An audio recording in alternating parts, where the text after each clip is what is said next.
Mesdames et messieurs, bonjour. Chers salariés de FMS, je vous remercie d'écouter cette petite vidéo pour vous dire toute la satisfaction et l'optimisme que j'ai dans cette période, car tous ensemble, et je suis allé dans tous les sites, que ce soit à Mouguer, à Cestas, à Toulouse, à Saint-Jour-de-Marennes, à Sortos-Segor et aujourd'hui à Pérorade, pour venir à votre rencontre. Et ensemble, nous avons su résister. À aucun moment, nous avons baissé les bras. Et de cette résistance naît l'espoir de relancer les activités qui sont en cours, puisqu'on a eu la chance d'avoir la satisfaction de deux choses importantes, deux développements économiques importants, la relocalisation des activités de reverse logistique à Hossegor de Boardriders, c'est-à-dire des marques du groupe Quicksilver, ainsi que DC Shoes, et c'est une très bonne nouvelle, ça va nous permettre de créer de l'emploi. Deuxième bonne nouvelle, c'est le développement de supports informatiques et d'autres activités périphériques en informatique avec Airbus, même si celles-ci vont être malheureusement minorées et peut-être retardées. Et puis le choix que nous avons fait avec Fabrice Abadia, cofondateur de l'entreprise Adaptée, mais aussi Pierre Sorsaburu, c'est de pouvoir mettre en œuvre un atelier de confection industrielle, de textile et notamment de masques pour répondre aux urgences sanitaires, mais également pour créer de l'emploi. Le projet de FMS, en résumé, c'est de créer d'ici fin 2022 400 emplois au total et nous gardons ce cap. Et pour garder ce cap, il faut garder cette conviction de résister, de créer et de continuer à se battre pour nos emplois et pour les emplois futurs.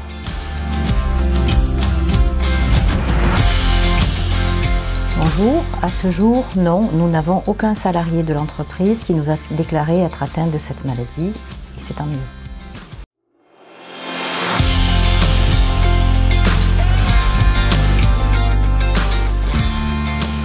Alors, le retour sur site de l'ensemble des salariés se fera en suivant le protocole national de déconfinement des entreprises qui a été établi par le ministère du Travail et le ministère de la Santé, qui prévoit plusieurs mesures, notamment les mesures barrières que l'on a mis en place dès le début et surtout une mesure principale qui demande le respect d'au moins 1 mètre de distance entre chaque salarié, donc ce qui fait qu'un salarié devra avoir un espace de 4 mètres carrés autour de lui. On vous fera passer toute la partie, le protocole, le socle de déconfinement global.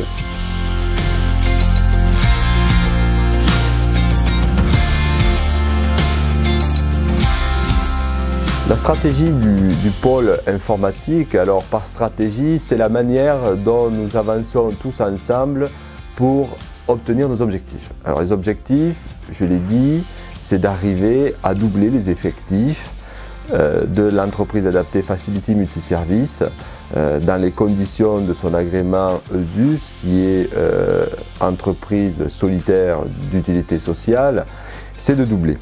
Donc doubler le chiffre d'affaires. L'année dernière, nous avons fait 5 millions d'euros de chiffre d'affaires, donc on part pour en faire 10 millions d'ici fin 2022. Nous sommes aujourd'hui 230 salariés, il faut que nous soyons 400 salariés fin 2022. Donc, MySystem et toute la partie des activités informatiques sont extrêmement importantes puisqu'elles représentent quasiment la moitié de cet objectif. Et donc aujourd'hui, effectivement, MySystem est touché en plein cœur et notamment au niveau des activités de développement informatique. Et donc de la stratégie, c'est que nous allons nous adapter. Nous ne laisserons personne au bord de la route et surtout, nous nous adapterons aux contraintes du marché. Nous avons quand même et nous gardons l'espoir de développement économique, notamment en matière de ce que j'appelle le onshoring social, c'est-à-dire la relocalisation par les entreprises adaptées. Nous l'avons fait avec succès, ça a été long, mais nous l'avons réussi avec Boardriders notamment en ramenant des retours de marchandises, ce qu'on appelle la reverse logistique, dans les Landes alors qu'elles étaient dans un pays étranger. Nous espérons pouvoir activer ces mêmes principes, ces mêmes démarches un peu longues pour retrouver de l'activité, notamment dans le développement informatique. Donc je suis persuadé que nous arriverons à cet état de fait. Et d'ici là, nous ne laisserons personne au bord de la route et nous nous adapterons, comme nous l'avons toujours fait, à essayer de proposer des emplois évolutifs et puis retrouver la dynamique dans laquelle on s'est inscrit, parce que nous avons investi à travers des cursus de formation pour justement pouvoir se développer dans des activités de génie logiciel, d'ingénierie informatique.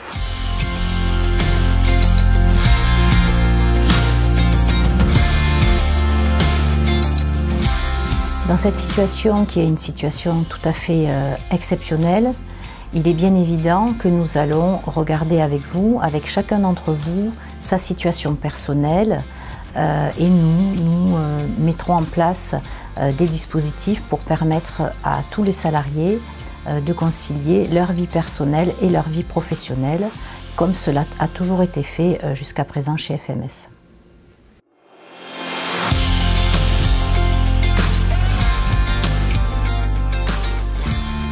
Pour les locaux communs, autant que possible, les horaires de pause seront échelonnés pour éviter toutes les affluences. L'accès aux lieux communs de type distributeur de boissons ou de machines à café sera canalisé, marquage au sol, ruban, etc., avec un sens d'arrivée et de départ différent. Et un marquage au sol pourra même symboliser la distance minimale à respecter dans la file. Autant que possible, les managers devront donc échelonner tous les temps de pause en horaire décalé, et de ce fait-là, on pourra avoir un minimum de personnes sur les lieux communs.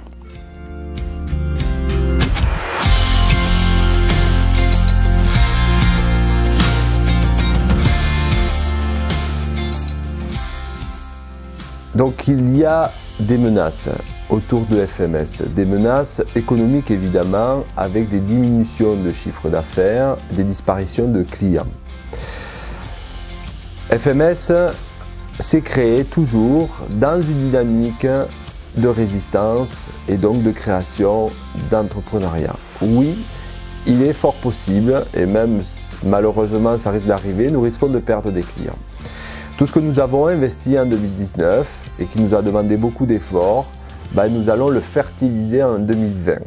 Avec bien sûr un terrain un peu plus aride que ce que l'on pensait, mais nous allons tous ensemble nous battre pour trouver de nouveaux clients. C'est le cas, notamment avec les masques, puisque nous créons une 50aine d'emplois, là où beaucoup d'entreprises créent plutôt du chômage et ne renouvellent pas les contrats. Nous, c'est un petit peu l'inverse et on va se battre pour le faire.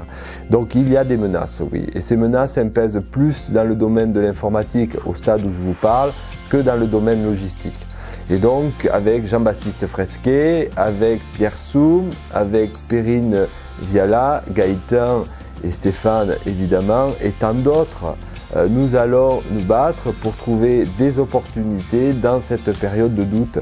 Car nous avons pour dispositif et démarche, tous ensemble, de transformer ces menaces en opportunités. Nous n'avons pas à craindre de l'avenir, car nous avons su montrer notre capacité à résister. Et donc ces clients, notamment en informatique, notamment sur des activités précises, nous allons essayer de les remplacer progressivement.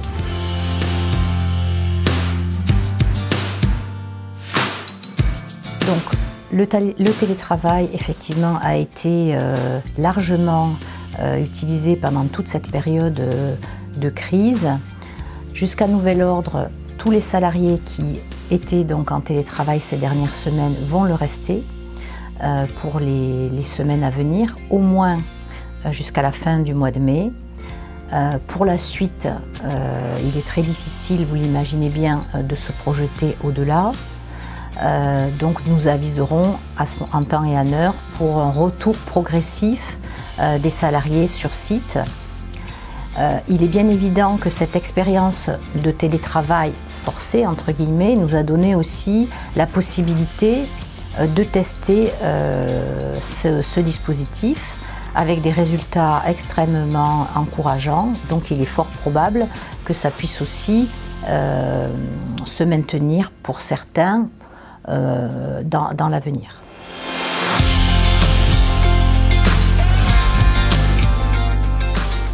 Pour la question des masques, à partir du moment où la distanciation physique permet que chaque salarié ait un espace d'environ 4 mètres carrés autour de lui dans sa zone de travail, le masque n'est pas conseillé. effectivement, lorsqu'il y aura des groupes de personnes travaillant ensemble autour d'une table, le port du masque sera obligatoire et distribué par l'entreprise, selon les modalités qui vous seront communiquées avec le changement au bout de 4 heures, etc. etc.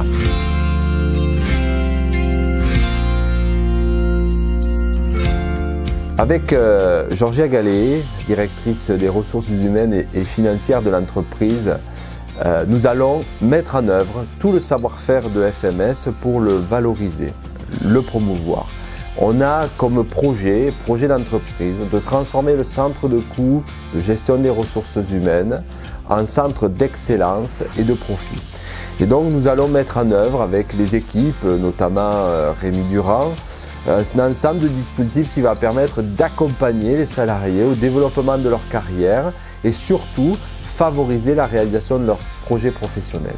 Et donc en cas de défaillance de certains clients dans la durée et l'impossibilité, et je n'y crois pas, mais tout de même, si on y est confronté, l'impossibilité de FMS de développer des activités économiques en compensation, nous mettrons en œuvre toute cette valorisation des ressources humaines qui nous caractérise pour accompagner tous les salariés. Nous ne laisserons jamais aucun salarié de FMS au bord de la route. Qu'il soit en CDD, qu'il soit en CDI, jamais. Ça a été un des facteurs clés qui nous a caractérisés et qui nous a toujours mobilisés. On a souvent, avec FMS, passé des moments difficiles dans notre histoire. C'était le cas en 2013. Et je m'en souviens, en 2013, nous étions dans des activités d'industrie du surf très fortes et toute l'industrie du surf s'est écroulée. Cet écroulement a été sans précédent. Il y a eu des licenciements chez tous nos clients et nous avons réussi à rebondir en nous adaptant, en nous ajustant et en passant d'une logistique d'activité pour des filières de surf et de glisse, c'est-à-dire dans le textile, pour aller momentanément dans l'industrie agroalimentaire, du froid, du tempéré, avec les marques notamment La Berry. Et bien, pendant un an, on a réussi à passer ce moment douloureux, à rebondir pour passer. De 2013, nous étions une soixantaine de salariés à aujourd'hui 220, alors que nous aurions pu également s'écrouler, mais ça n'a pas été le cas. Donc, nous ne laisserons personne au bord du chemin, je vous en fais la promesse.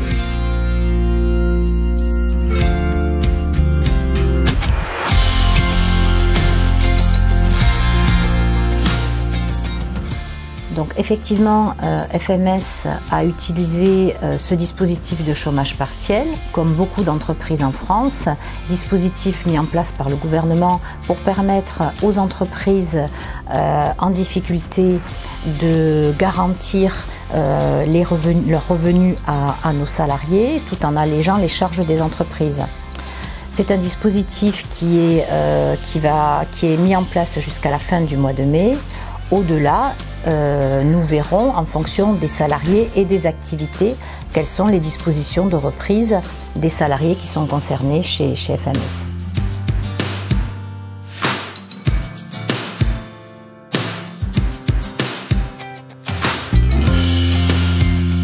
Sur le port des gants, par contre, donc, le ministère des Solidarités et de la Santé recommande en population générale d'éviter de porter des gants, car ils donnent un faux sentiment de protection.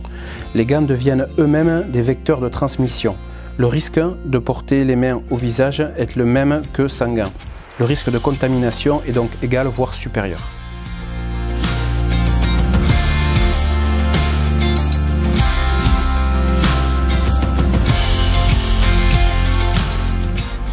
FMS est dans une dynamique, j'ai pu le dire dans les précédentes réponses aux questions que vous m'avez posées, de vouloir créer de l'emploi et donc d'atteindre ces fameux 400 emplois fin 2022.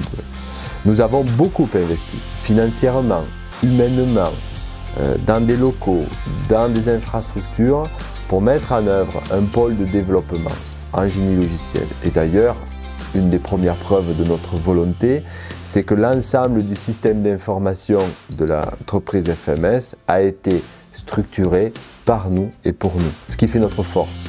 Nous avons urbanisé notre système d'information et donc nous avons développé un système qui s'appelle MyStock, qui est aujourd'hui très reconnu, robuste et qui existe depuis plus d'une décennie et qui est enregistré à l'Agence de protection des programmes. Pourquoi je vous dis cela? Parce que c'est dans nos gènes que de vouloir éprouver le génie logiciel et avoir la pleine maîtrise et la pleine urbanisation de nos systèmes informatiques qui permettent justement de flexibiliser nos contextes. Ce qui fait la force de FMS aujourd'hui, c'est l'ensemble de ces compétences. Et nous avons des compétences en génie logiciel qu'il faut promouvoir. Malheureusement, le marché économique et le contexte économique fait qu'il y a des faiblesses aujourd'hui. Et Jean-Baptiste se bat aujourd'hui, qui est notre business manager, qui est notre commercial, pour aller chercher de nouveaux clients. Et c'est le cas, nous commençons à avoir quelques retours positifs, mais malheureusement que nous n'arrivons toujours pas à transformer. Et donc, nous ajusterons, nous adapterons toujours dans les métiers de l'informatique pour ne laisser personne au bord du chemin.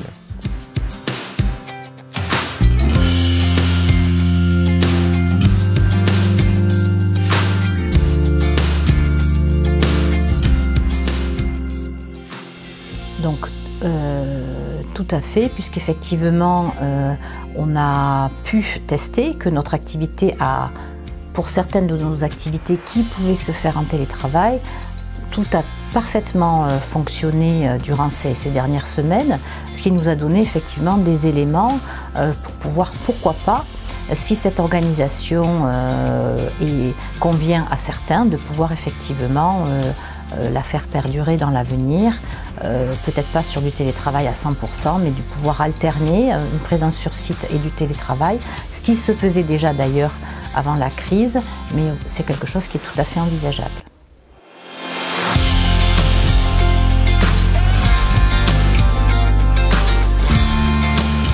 Pour les cas où des salariés devront faire des navettes intersites ou seront amenés à travailler côte à côte, il y aura une distribution de masques avec un port obligatoire.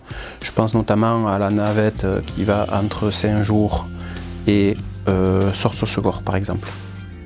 Alors, toujours sur le port du masque aussi, lorsque les gestes barrières ne peuvent être respectés pour diverses raisons, le port généralisé du masque est une possibilité et non une obligation.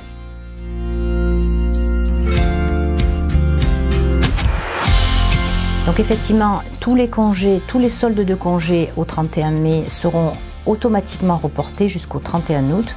Donc tous les salariés qui n'auront pas pris ces congés-là avant la fin du mois de mai, puisque nous sommes dans une situation tout à fait exceptionnelle, auront la possibilité de les prendre jusqu'au 31 août 2020.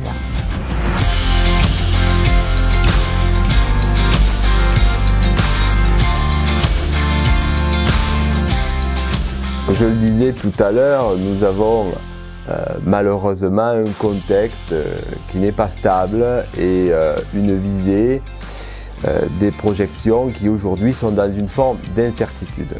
Et effectivement, l'un des pôles les plus touchés, c'est le pôle de développement informatique.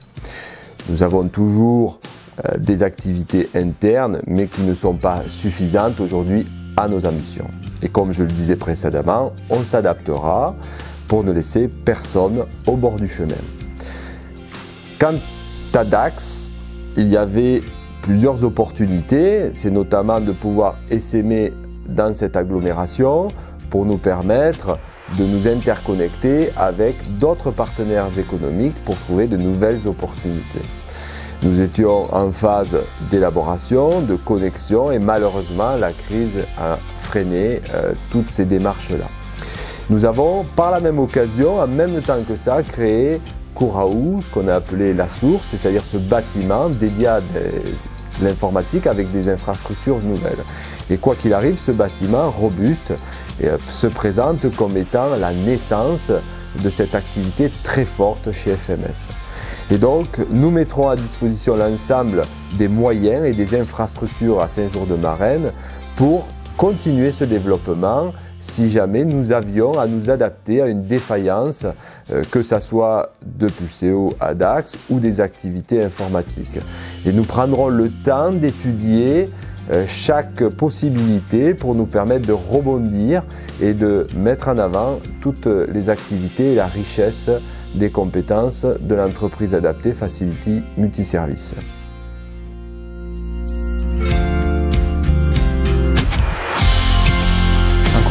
voudrais remercier toutes les personnes qui se sont impliquées et qui ont contribué au maintien de l'activité. Et un dernier petit point, nous sommes actuellement sur le site de Peyroide dans la fabrication de masques à destination du projet Résilience, mais aussi sur la fabrication de nos propres masques, Made in FMS.